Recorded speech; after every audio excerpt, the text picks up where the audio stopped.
أما بعد فأعوذ بالله من الشيطان الرجيم بسم الله الرحمن الرحيم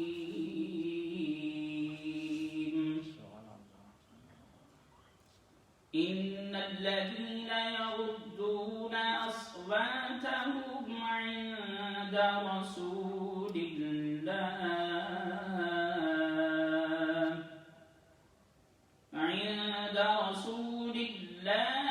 أولئك الذين امتحن الله قلوبهم للتقوى آمنت بالله صدق الله العظيم وبلغنا رسوله النبي الكريم الأمين مولاي صل وسلم دائما أبدا على حبيبك خير الخلق كلهم ثم الرضا عن أبي بكر وعن عمر وعن علي وعن عثمان ذي الكرم بندائے پروردگارم امت احمد نبی دوست دارے چار یارم تابع اولاد علی مذہب حنفی جدارم ملت حضرت خلیل خاک پائے غوث اعظم زیر سایہ ہر ولی گنج بخشے فیض عالم مظہر نور خدا ناکی سارا پیر کامل کاملہ را رہنما حمد و ثنا کے بعد معزز سامعین کرام زمین احتشام بزرگوں دوستوں محترم بھائی اور بہنوں آج انشاءاللہ تعالی تعظیم مصطفیٰ صلی اللہ علیہ وآلہ وسلم یعنی حضور کی بارگاہ میں ادب کا کیا لیول ہونا چاہیے اور قرآن و سنت ہم سے کس چیز کا متقاضی ہے تقاضا کرتا ہے کہ ہم حضور کی بارگاہ کا ادب کس طرح کریں اس پر انشاءاللہ تعالی گفتگو ہوگی اسی ضمن میں چند باتیں قرآن سے چند باتیں احادیث سے پھر صحابہ کی زندگی سے اور پھر اللہ کے نیک بندے اولیاء اللہ کی زندگی سے عرض کروں گا مختصر سا انشاءاللہ یہ ٹاپک ہے آپ لوگوں سے التماس سے جڑے رہیے اور جو احباب انشاءاللہ سن رہے ہیں اس کو آگے شیئر کریں تو ہو سکتا ہے کہ اگر کسی ساتھی نے سنا آپ کی وجہ سے اور اس کے دل پر چوٹ لگ گئی حضور کے ادب کی طرف چل پڑا تو یقینی طور پر اس کا اجر آپ کو بھی ملے گا اللہ تعالی ہم سب کو حضور علیہ السلام کا کمال ادب کرنے کی توفیق عطا فرمائے اور ایسا ادب کرنے کی توفیق عطا فرمائے کہ جس طرح رب اور اس کا رسول چاہتا ہے میں نے آپ کے سامنے آیت پڑھی اللہ تعالیٰ ارشاد فرماتا ہے بے شک جو لوگ رسول اللہ صلی اللہ علیہ وسلم کی بارگاہ میں ادب کے باعث اپنی آوازوں کو پست رکھتے ہیں یغضون اصواتهم عند رسول اللہ فرمایا اولئک الذین امتحن اللہ قلوبهم للتقوی یہی وہ لوگ ہیں جن کے دلوں کو اللہ نے تقوی کے لیے چن لیا ہے خاص کر لیا ہے سبحان اللہ تو اس سے مراد یہ ہے کہ جو چنے ہوئے لوگ ہیں وہی ادب مصطفیٰ کرتے ہیں وہی حضور علیہ السلام کی بارگاہ کا ادب کرتے ہیں so today we are discussing about ta'zim about respect of the bargah of Rasulullah sallallahu alaihi wasallam and we will discuss few inshallah verses from Holy Quran then few examples from the lives of Sahaba Karam and similarly from awliya Allah inshallah آگے بڑھنے سے پہلے میں تھوڑا یہ عرض کرتا چلوں کہ تعظیم کے 4 درجے ہیں ادب کے 4 درجے ہیں پہلا تعظیم کا درجہ یہ ہے کہ بندہ کسی کے سامنے سجدے میں چلا جائے پہلا تعظیم کا درجہ کیا ہے سجدہ ہے اور پھر ہم اسے دیکھیں گے کہ کیا اسلامکلی یہ چیز جائز ہے کہ نہیں تو تعظیم کا پہلا درجہ سجدہ ہے اپنے آپ کو سجدہ کرنا کسی کے سامنے سجدہ کرنا تو سجدہ اول تعظیم کا درجہ ہے اور یہ انتہائی تذلل کا درجہ ہے کہ انسان اپنا آپ کسی کے سامنے اس طرح جھکا دے کہ اس کی پیشانی زمین پر چلی جائے زمین کے ساتھ لگ جائے اور یہ رب کے علاوہ یقینی طور پر کسی کے سامنے کرنا جائز نہیں ہے ہم گفتگو کرتے ہیں تو تعظیم کا پہلا درجہ ہے کسی کے سامنے سجدہ کرنا، اور دوسرا درجہ تعظیم کا درجہ رکوع ہے، کسی کے سامنے بینڈ ہو جانا، اس حد تک بینڈ ہونا کہ آپ کی جو کمر ہے وہ سیدھی ہو جائے، یہ تعظیم کا دوسرا درجہ ہے۔ اور جو تیسرا ہے وہ کسی کے سامنے دو زانو ہو کر بیٹھ جانا، جس طرح آپ تشہد پڑھتے ہیں، جس طرح آپ تحیات پڑھتے ہیں۔ اور جو چوتھا درجہ ہے وہ کسی کے سامنے قیام کرنا، کھڑا ہونا۔ اب آئیے اس کو من پر من دیکھتے ہیں۔ یہ بات ذہن میں رکھیں کہ کسی کے سامنے تعظیماً سجدہ کرنا یا رکوع کرنا، اب یہ بات ذہن میں رکھنی رکوع والی بھی بڑی ضروری ہے، مگر کیونکہ ہم آج بعض دفعہ یہ دیکھتے ہیں کہ بعض ساتھی بعض لوگوں کی رسپیکٹ کے اندر، تعظیم کے اندر اتنے جھک جاتے ہیں کہ لگتا ہے جس طرح رکوع کیا جاتا ہے۔ تو سجدہ کرنا یا رکوع کرنا یہ بالکل جائز نہیں ہے، سجدہ کرنا اور رکوع کرنا بالکل جائز نہیں ہے۔ سجدے کے بارے میں ترمذی شریف کے اندر ایک حدیث شریف نقل کی گئی، حضور علیہ السلام نے فرمایا، آپ نے فرمایا کہ اگر میں کسی کو کسی مخلوق کے سجدے کا حکم دیتا تو فرمایا کہ میں ضرور عورت کو حکم دیتا کہ اپنے شوہر کو سجدہ کرے۔ اب اس حدیث شریف سے جہاں پر تعظیم کا ہمیں ایک نقطہ نظر آتا ہے، دوسرا یہ بھی بات ہمیں نظر آتی ہے کہ یہ بات ذہن میں رکھیں کہ اللہ تعالیٰ نے شوہر کو بڑا اونچا مقام عطا فرمایا ہے۔ ایک مقام پر جو ہے وہ حضور علیہ السلام اس چیز کی طرف بتا رہے ہیں کہ سجدہ کرنا کسی کو جائز مخلوق میں نہیں ہے، اور دوسری طرف رسپیکٹ کے بارے میں بھی بتا رہے ہیں کہ اگر مخلوق میں سے کسی کو سجدہ کرنا جائز ہوتا تو میں عورت کو کہتا کہ اپنے شوہر کو سجدہ کرے۔ مولانا علی قاری رحمۃ اللہ علیہ اس حدیث کے تحت فرماتے ہیں، آپ فرماتے ہیں السجدۃ لا تحل لغیر اللہ، میرقات میں یہ ہے، فرمایا کہ اللہ کے علاوہ کسی کے لیے سجدہ کرنا حلال نہیں ہے، اور یہی ہمارا موقف ہے۔ تو حضور علیہ السلام کی امت کے اندر رب تعالیٰ کے علاوہ کسی کو سجدہ کرنا جائز نہیں ہے۔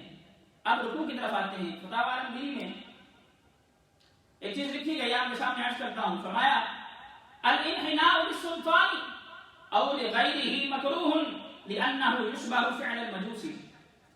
فتاوی عالمگیری میں لکھا گیا ہے، اب رکوع کے بارے میں آپ کو بتا رہا ہوں۔ تو پہلا درجہ سجدے کا تھا، میں نے آپ کے سامنے عرض کر دیا کہ رب تعالیٰ کی ذات کے علاوہ کسی کو سجدہ تعظیمی یا عبادت کا سجدہ جو ہے وہ نہیں کیا جا سکتا۔ اب یہ تو میں نے رکوع کے ذمہ میں آپ کے سامنے پڑھا، بادشاہ یا کوئی اور دوسرا اس کے لیے اتنا جھک جانا کہ رکوع ہو جائے، فرمایا ایسا کرنا جائز اس لیے نہیں ہے کہ یہ مجوسیوں سے مشابہ ہے، اور جو آتش پرست لوگ تھے آگ کی پوجا کیا کرتے تھے، ان سے مشابہ، ان سے ریزمبلنس لگتا ہے۔ تو ہم نے اس چیز کو اسٹیبلش کر دیا کہ کسی کے سامنے سجدہ کرنا یا کسی کے سامنے رکوع کرنا یہ جائز نہیں ہے۔ تو آپ ادب اور محبت میں اگر جھکیں بھی تو اتنا نہ جھکیں کہ وہ رکوع کی مانند ہو جائے، اس کے اندر ریزمبلنس آ جائے۔ اگر آپ تعظیماً کسی کے سامنے تھوڑا سر کو نیچے کرتے ہیں تو اتنا تو ٹھیک ہے، لیکن اگر مشابہ ہو گیا کہ جس طرح آپ جھک رہے ہیں اور رکوع ہو رہا ہے تو ایسا کرنا جائز نہیں ہے۔ اللہ بچنے کی توفیق عطا فرمائے۔ اب میں جو اسٹیبلش کرنا چاہ رہا ہوں وہ حضور علیہ السلام کی تعظیم کو اسٹیبلش کرنا چاہ رہا ہوں۔ اب اس چیز کو انشاءاللہ آپ سنیں گے تو آپ کو پوری بات سمجھ آئے گی۔ اب آتے ہیں تیسرا اور چوتھا درجہ۔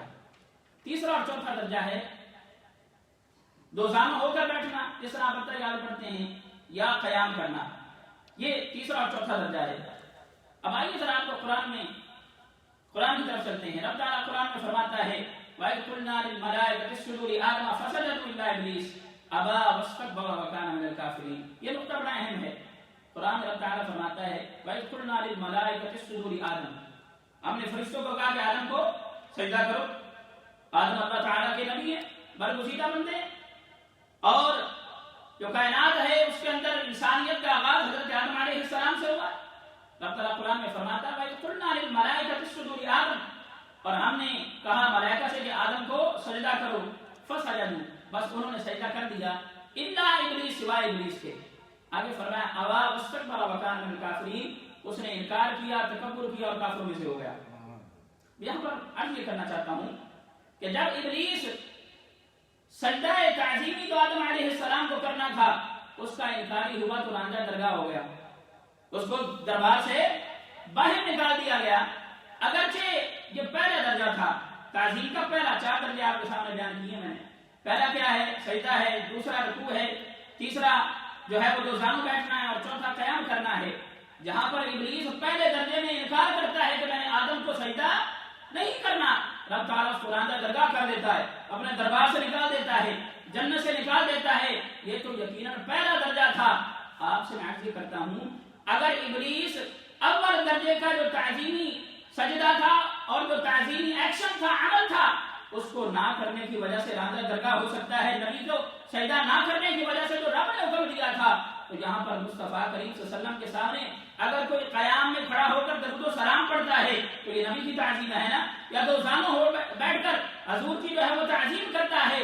اگر اول درجے کی تعظیم اور جو دوسرے درجے کی تعظیم حضور کی امت میں جائز نہیں, مگر وہاں پر ابلیس نے سجدہ نہ کیا, دربار سے نکل گیا, تو یہاں پر اگر کوئی تیسرے اور چوتھے درجے کا جو تعظیمی عمل ہے, قیام کرنا یا دو زانوں ہو کر حضور کی بارگاہ میں تعظیم کرنا, اب آپ سے میں سوال کرتا ہوں, اگر کوئی ایسا عمل کرے گا کہ اللہ تعالیٰ اس سے خوش ہوگا؟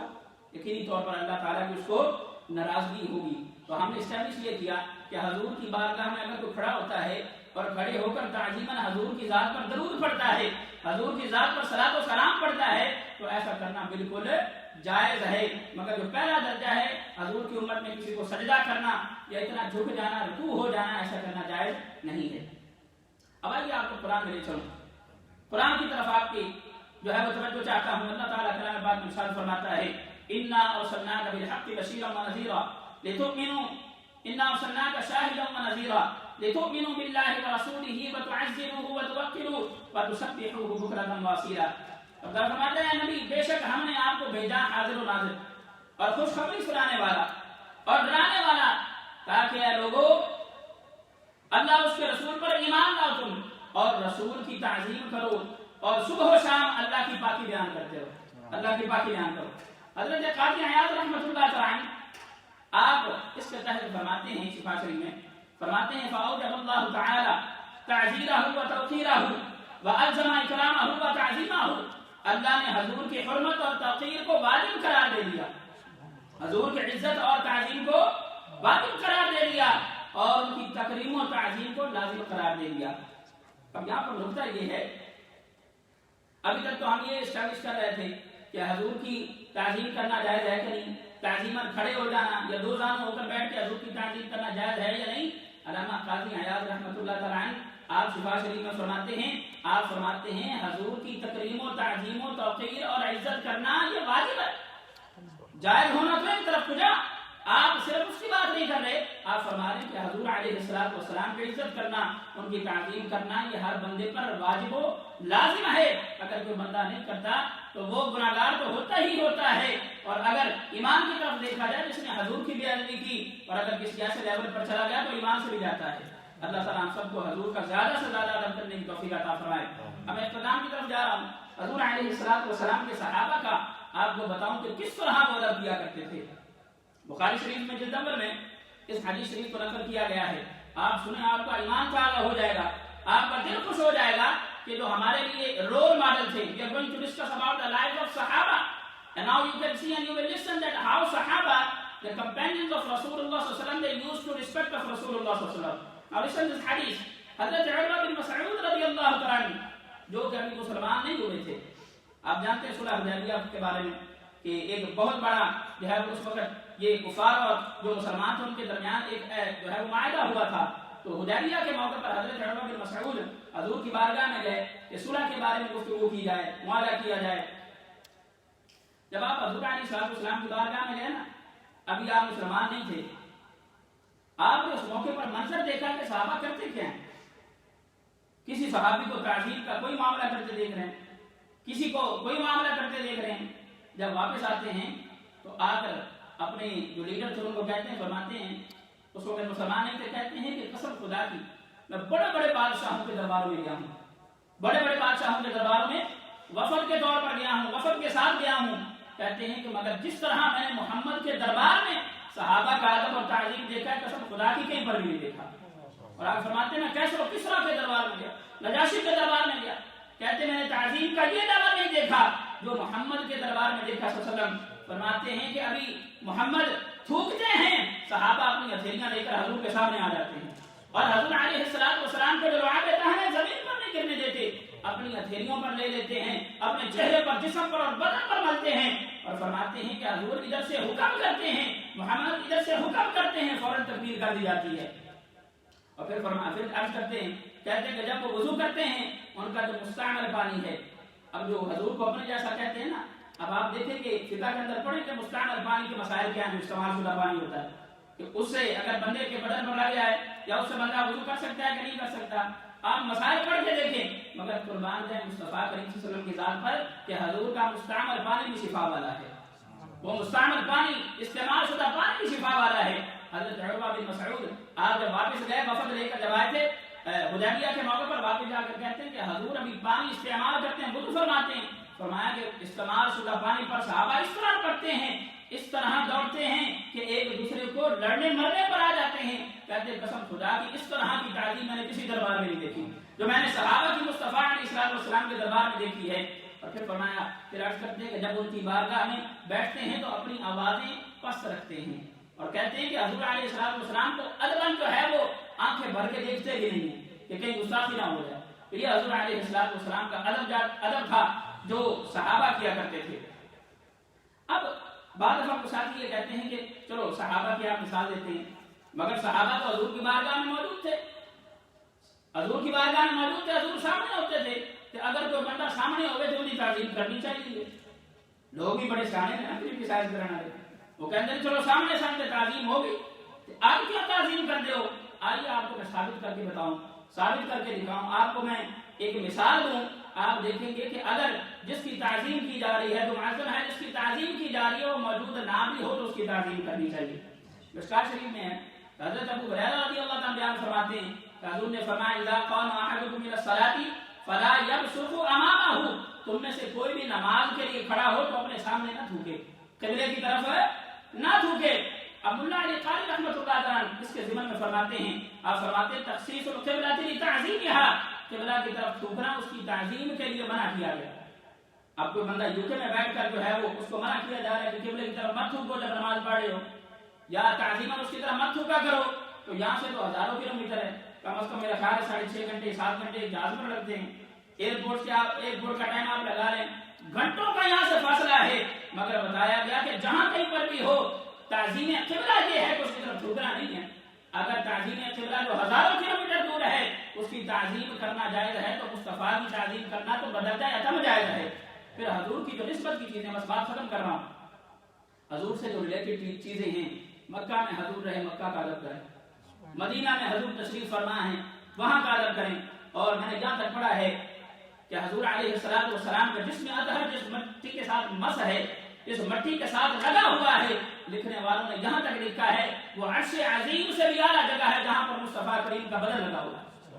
تو حضور کے ساتھ جس چیز کو نسبت ہے مکہ شریف پر ادب کیا جائے، وہ مقامات جہاں پر حضور رہے، جہاں پر حضور سے نسبت ہے، اور وہ تبرکات جو حضور علیہ السلام کے جسم کے ساتھ مس ہوتے رہے ان کا جو ہے ادب کیا جائے، تعظیم کی جائے. پھر حضور کی جو اولاد ہے، حضور کے جو آل رسول ہیں، جو حضور علیہ السلام کے نسبت والے ہیں، آپ نے دیکھا ہوگا اہل سنت آل رسول کا کتنا ادب کرتے ہیں. پتہ لگ جائے یہ سید ہے یا آل رسول ہے، حضور کی نسبت والا ہے، تو ہم اپنا دل پیش کرنے کو تیار ہو جاتے ہیں. تو اولاد رسول کی تعظیم کی جائے، پھر حدیث رسول کی تعظیم کی جائے، حضور سے نسبت والی جتنی چیزیں ہیں ان کی تعظیم کی جائے. اور آخری نقطہ، حضرت امام مالک رحمۃ اللہ تعالیٰ، میں جب اٹھنے لگا میں تقریر تیار کر رہا تھا تو یہ میرے سامنے چیز آئی، میں نے کہا یہ بیان کیا جائے. بڑا خوبصورت ایک مختصر سا چند لائنوں کا یہ واقعہ ہے. حضرت حشام بن غازی ایک مرتبہ حضرت امام مالک رحمۃ اللہ تعالیٰ کی طرف گئے. حضرت امام مالک رستے میں چل رہے تھے، آپ نے کہا کہ حضرت مجھے حضور کی کوئی حدیث تو سنائیں. حضرت امام مالک کے پاس چھوٹا سا ڈنڈا تھا، آپ نے 20 دفعہ رکھ کے مارا حضرت شام کو. کہا کہ تمہیں پتا نہیں کہ حضور کی حدیث کا ادب کیا ہے؟ میں رستے میں چل رہا ہوں اور تو حضور کی حدیث سننے لگا مجھ سے. کہتے ہیں کہ 20 ڈنڈے مارے مجھے. پھر ایک مناسب جب مقام آیا تو کہا حشام بن غازی یہاں پر بیٹھ جائے. وہاں پر بیٹھے تو 20 ڈنڈے مارے تھے اور 20 ڈنڈوں کی نسبت سے 20 حدیثیں حضور کی سنائیں. اور کہا حشام بن غازی میرے نبی کی حدیث ایسی نہیں کہ ان کو یوں سنایا جائے بازاروں کے اندر. کہا حضور کی حدیث کا ادب ہے جب ایک خاص مقام پر پاکیزہ جگہ پر بیٹھے جہاں پر خاموشی کا ماحول تھا، جہاں پر ادب سے حضور کی حدیث سنائی جا سکتی تھی. حضرت امام مالک رحمۃ اللہ تعالیٰ نے آپ نے حضور کی حدیث سنائی اور حضور کا حدیث سنا کر آپ نے ادب بتا دیا کہ ادب حدیث مصطفیٰ کیا ہے. تعظیم حدیث مصطفیٰ کیا ہے. اللہ تعالیٰ ہم سب کو حضور علیہ السلام کا زیادہ سے زیادہ ادب کرنے کی توفیق عطا فرمائے. دعا میں یاد رکھیے گا بڑی بڑی دعائیں ہیں کہ اللہ تعالیٰ جلد مسجدیں آباد کرے. جو لوگ لائیو دیکھتے رہتے ہیں مسجدیں ماشاءاللہ آپ دیکھتے تھے کتنی بھرپور ہوتی ہیں جو پوری دنیا میں جہاں کے مسلمان آباد ہیں مسجدوں میں جو ہے بہت زیادہ رش ہوتا ہے. مگر بدقسمتی سے اب کیونکہ یہاں کا لا ہے ہمیں فالو کرنا پڑتا ہے. لوگ انڈیویجول پریئرز کے لیے آتے ہیں تو یقینی طور پر لوگ آتے رہتے ہیں مگر ڈسٹنس پر کھڑے ہو کے اپنی نماز پڑھ کے اور چلے جاتے ہیں. اللہ تعالیٰ جلد سے جلد ہم مسلمانوں کو توفیق دیں ہمارے سے اوپر یہ معاملہ ختم ہو جائے اور ہم مسجد آباد کر سکیں. دعاؤں میں یاد رکھیے گا. السلام علیکم ورحمۃ اللہ وبرکاتہ.